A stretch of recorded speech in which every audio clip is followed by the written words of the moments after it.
Today we are reading through Mark chapter 14. And as I was reading through that chapter, I just got reminded of something I used to do as a kindergarten teacher.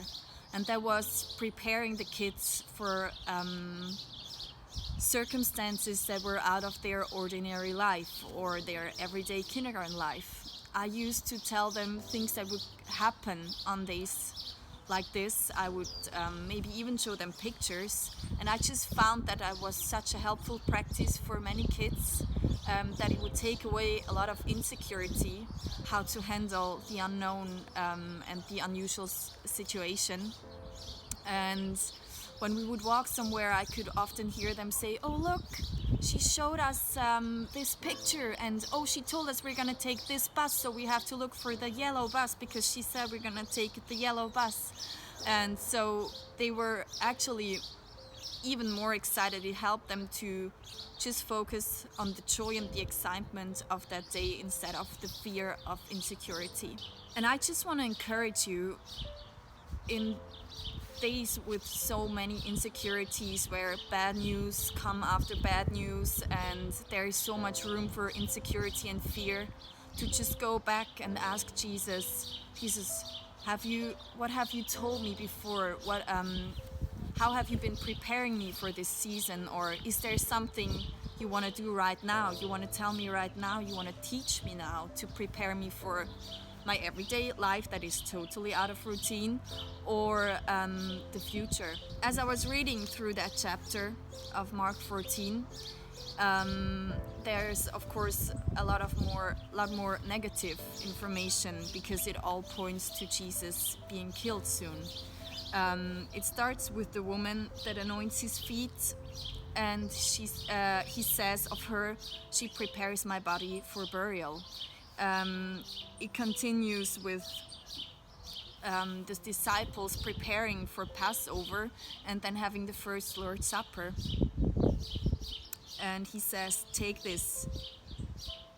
this is my body." And he breaks his body and they have the first Lord's Supper.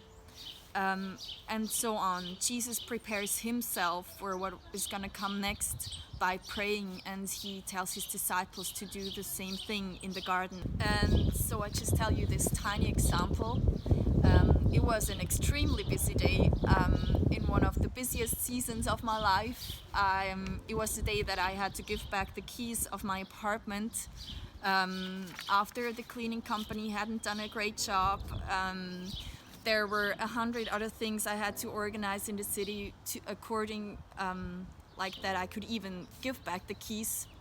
And just when I was about to leave the house to get the things done in the city, God told me, "Rebecca, you're gonna meet someone in the city and I want you to stop for that person." And so I was like, "Okay, Jesus, I'm really busy, but okay, thank you for preparing me." And I was looking around, I didn't see anyone, so I was rushing through everything with my bicycle, when all of a sudden someone shouted very loud, "Rebecca!" and waved me over. I didn't even see her. She's a friend of mine, a bit younger, and we got to sit in a cafe, because I knew I should take time for that person.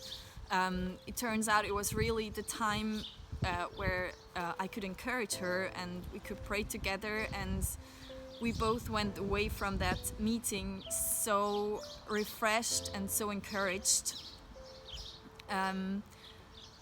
That was just, and I know myself that in such a rush that I've been in with that long of a to-do list, I would not have stopped probably for a cafe if Jesus wouldn't have prepared me for that.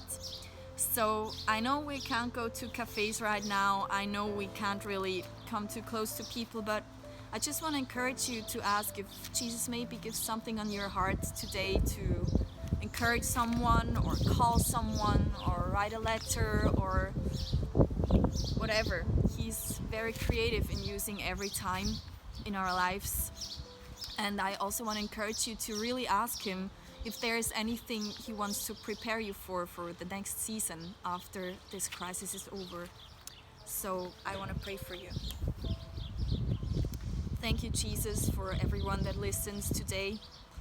Thank you that you're the best teacher and the best friend, and thank you that you want to prepare us so that when times of insecurity and fear come, that we're prepared and our hearts know, and we have things that you told us in advance that we can remind ourselves of.